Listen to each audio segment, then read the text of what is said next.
Hello friends, मैं रवि स्वागत करता हूं अपने चैनल रवि स्टडी जोन में। तो दोस्तों, ये मेरा प्रैक्टिस सेट 4 है। इसके पहले मैंने 3 प्रैक्टिस सेट कराया है, ठीक है। अगर आप लोगों ने नहीं देखा है तो प्लेलिस्ट में जाकर उस प्रैक्टिस सेट को भी देख लीजिए, ठीक है। और जो लोग सब्सक्राइब नहीं किए हैं हमारे चैनल को सब्सक्राइब कर दें, लाइक कर दें और शेयर कर दें, ठीक है। तो चलिए क्वेश्चन की ओर चलते हैं। तो देखिए, ये हमारा पहला सवाल, पायर हीलियोमीटर का प्रयोग निम्न में से किसे नापने के लिए किया जाता है? ए सन स्पॉट को, बी सोलर रेडिएशन को, सी हवा ताप को, या डी पौधों के ताप को, ठीक है। तो बताइए कौन सा होगा इसमें सही।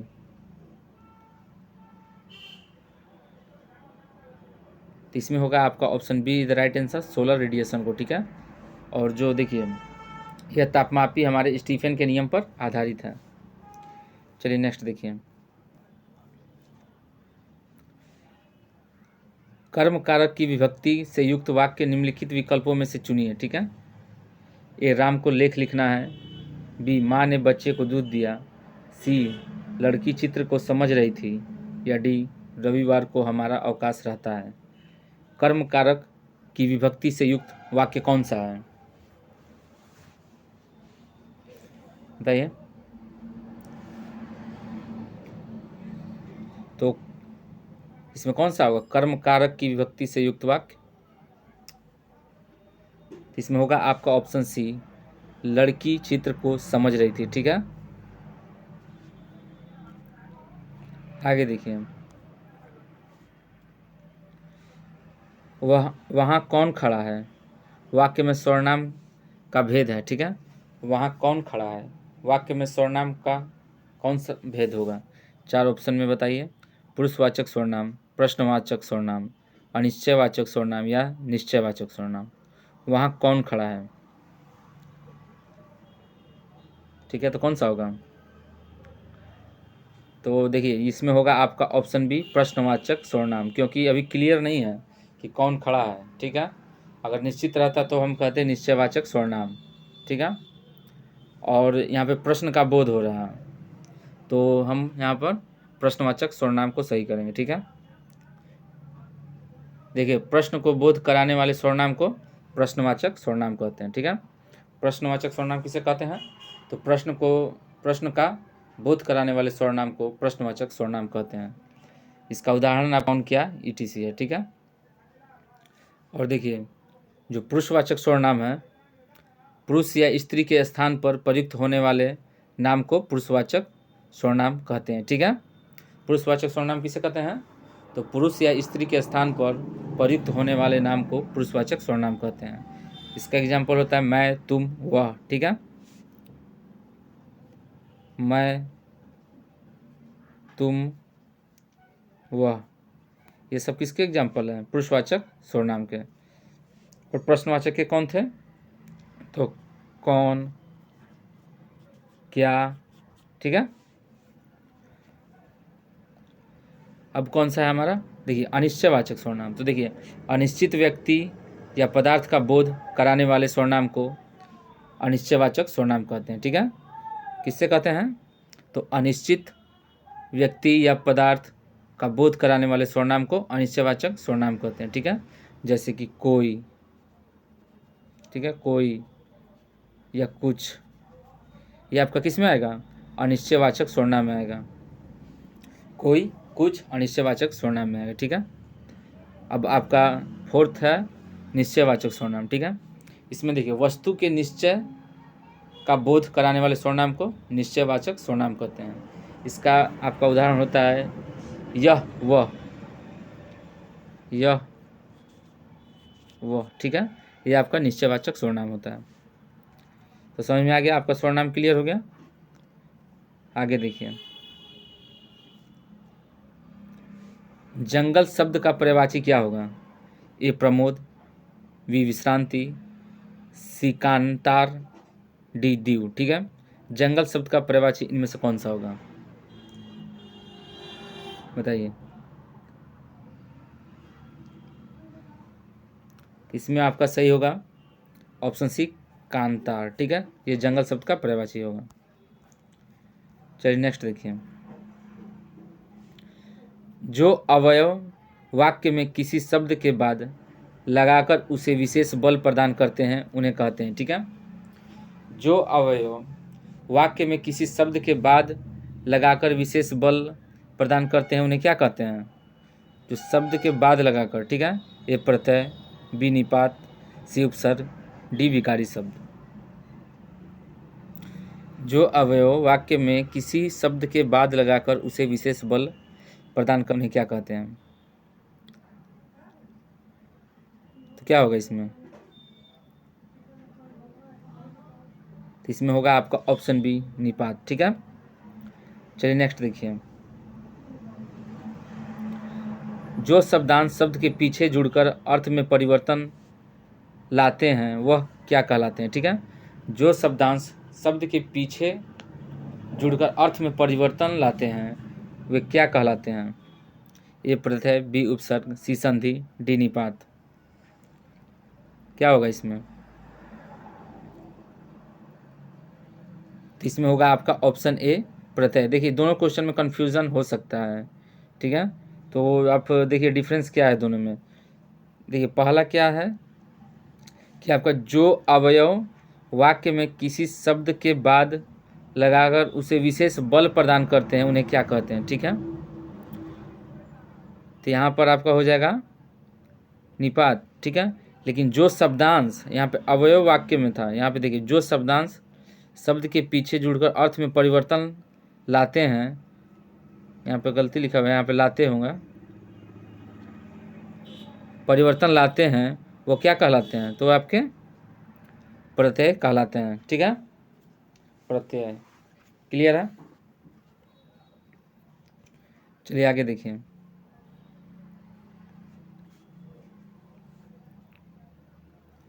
निम्नलिखित में कौन सा विलोम युग्म त्रुटिपूर्ण है? ठीक है,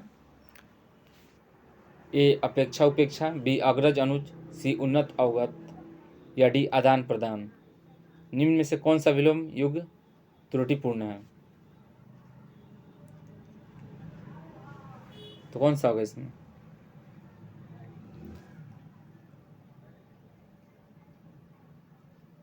देखिए इसमें होगा आपका ऑप्शन सी उन्नत अवगत। ठीक है, ये आपका गलत है, त्रुटिपूर्ण है। चलिए नेक्स्ट देखिए।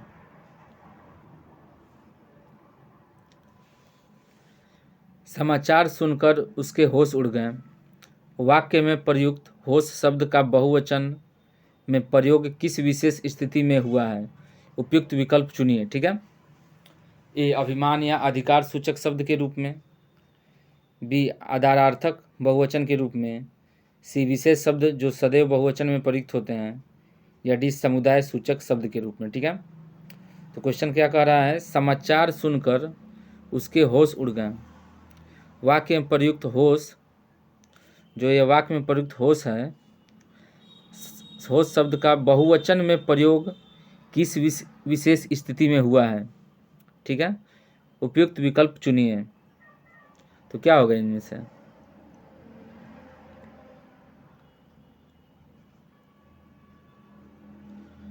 तो देखिए इसमें होगा आपका ऑप्शन सी विशेष शब्द जो सदैव बहुवचन में प्रयुक्त होते हैं। ठीक है, जो होश है वो विशेष शब्द है जो सदैव बहुवचन में प्रयुक्त होता है। ठीक है,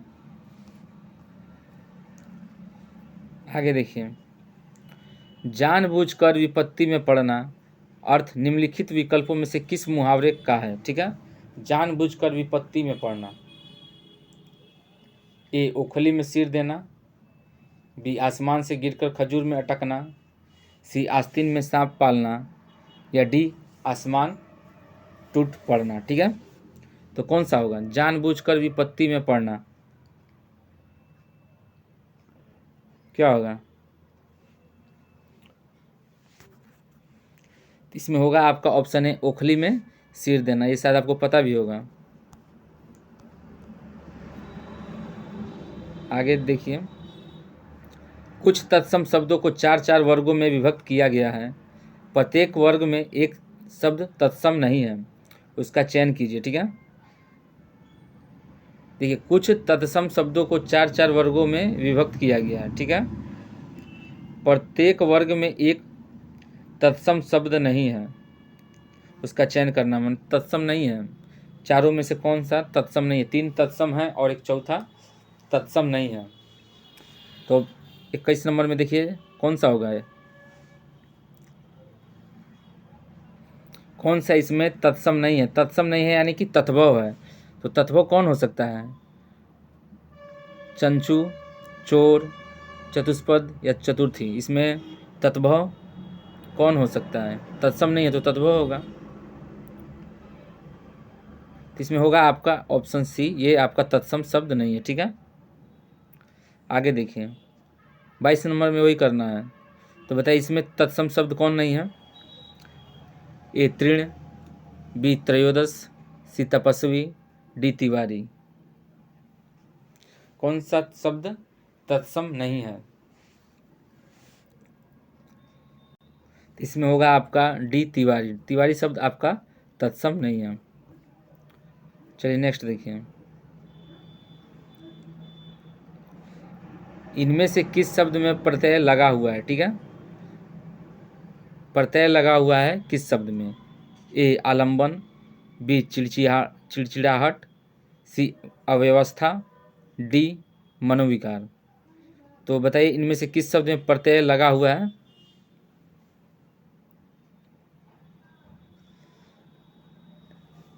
इसमें होगा आपका ऑप्शन बी चिड़चिड़ाहट। ठीक है, प्रत्यय इसमें लगा हुआ है आहट। चलिए नेक्स्ट देखिए, इनमें किस शब्द में उपसर्ग नहीं है? ठीक है, उपसर्ग नहीं है। किस शब्द में उपसर्ग नहीं है? ए अधिकतर, बी अनर्थ, सी प्रतिकार, डी अपरिचित। तो उपसर्ग किस में नहीं है इन चारों में से?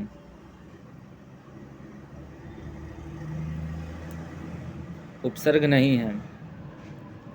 तो देखिए इसमें होगा आपका ऑप्शन ए अधिकतर, इसमें आपका उपसर्ग नहीं है। इसके अलावा आपका अनर्थ, अपरिचित, प्रतिकार में उपसर्ग है। ठीक है, लेकिन अधिकतर में आपका उपसर्ग नहीं है। चलिए नेक्स्ट देखिए, जो व्याकरण जानता हो इसके लिए एक शब्द है। ठीक है, जो व्याकरण जानता हो इसके लिए एक शब्द है। कौन सा होगा इसमें? ए व्याकरणाचार्य, बी व्याकरण प्रणेता, सी व्याकरण या डी व्याकरण पंडित। जो व्याकरण जानता हो उसके लिए एक शब्द कौन सा होगा इसमें से?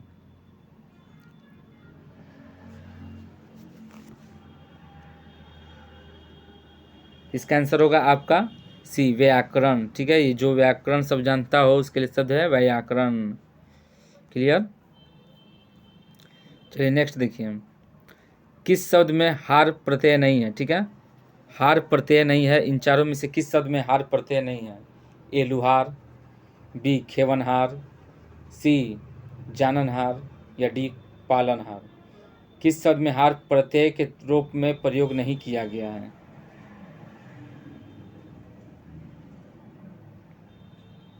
कौन सा होगा इसमें?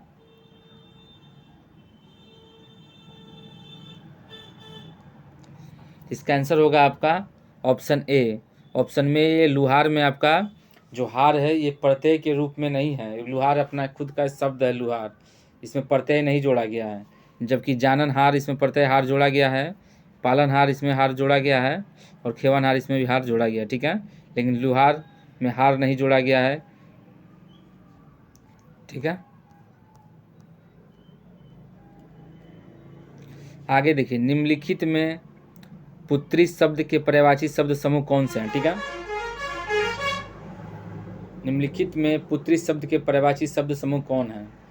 अगर क्वेश्चन का पैटर्न अच्छा लगे तो लाइक जरूर कीजिएगा और सब्सक्राइब नहीं किया तो सब्सक्राइब जरूर कीजिएगा। ठीक है, ऐसा वीडियो आपको टिल 28 जनवरी तक मिलता रहेगा, डेली 1 वीडियो आपको। ठीक है,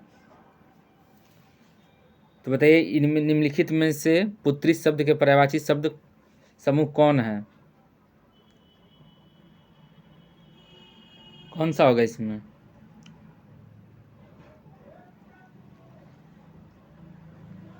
पुत्री शब्द के पर्यायवाची शब्द समूह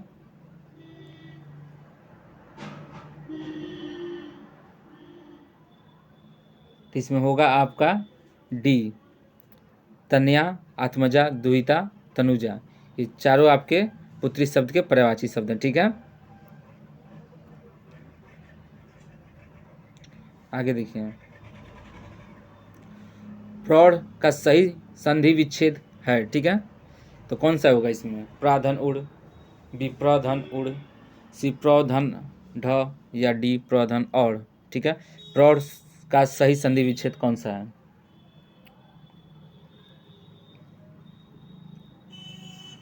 तो क्या होगा इसमें?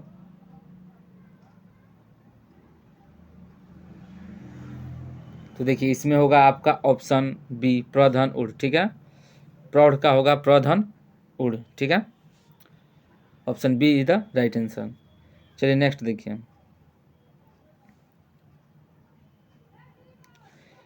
निम्न में से कौन सा वाक्य मिश्र वाक्य नहीं है, ठीक है। अब इनमें से कौन सा वाक्य आपका मिश्र वाक्य नहीं है, मतलब कि दो शब्द मिलकर, दो वाक्य मिलकर नहीं बने हैं, ठीक है, मिश्र वाक्य नहीं है।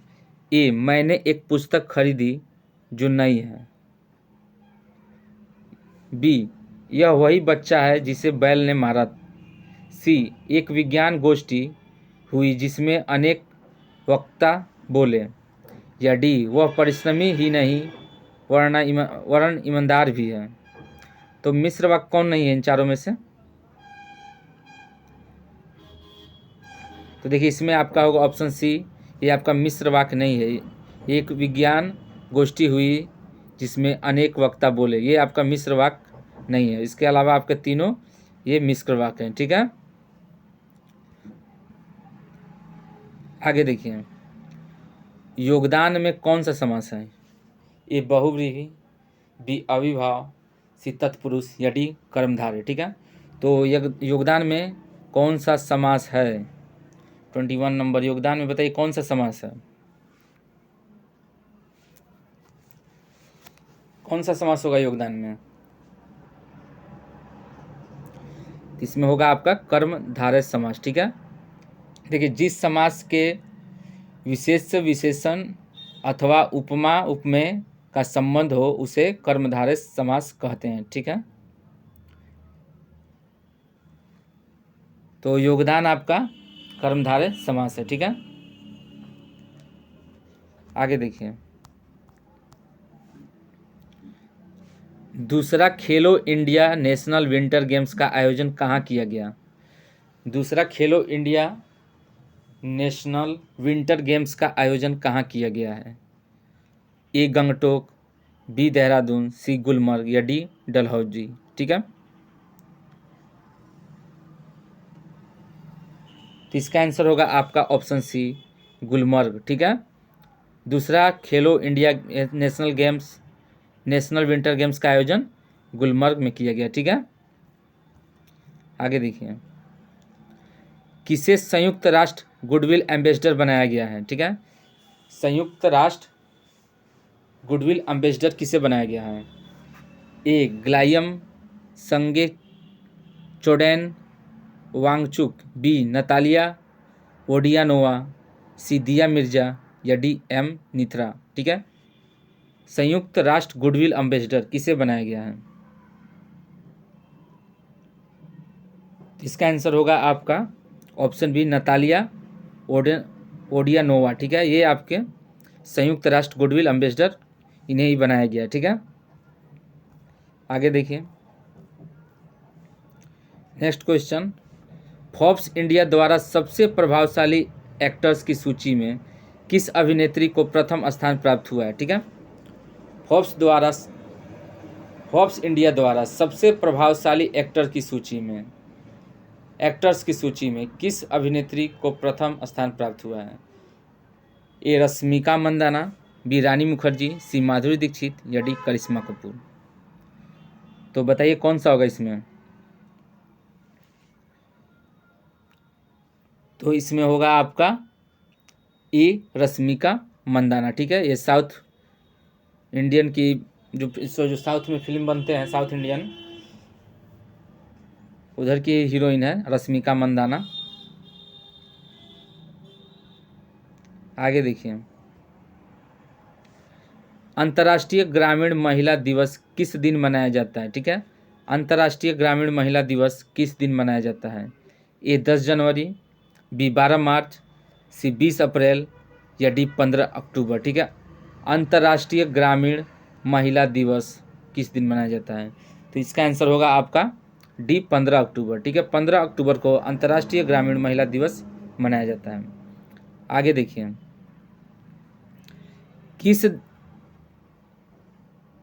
किस देश ने एक परमाणु सक्षम हाइपरसोनिक ग्लाइड व्हीकल का परीक्षण किया? ठीक है, किस देश ने एक परमाणु सक्षम हाइपरसोनिक ग्लाइड व्हीकल, ठीक है, परमाणु सक्षम हाइपरसोनिक ग्लाइड व्हीकल का परीक्षण किया है?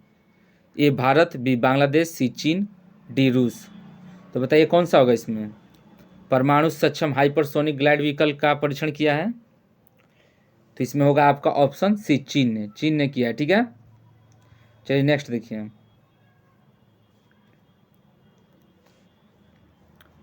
प्रधानमंत्री मोदी ने आयुध निर्माणी बोर्ड OFB के पुनर्गठन के माध्यम से बनाए गए कितने रक्षा सार्वजनिक क्षेत्र उपक्रमों यानी कि PSU को राष्ट्र को समर्पित किया है? ठीक है, तो बताइए कौन होगा इसमें?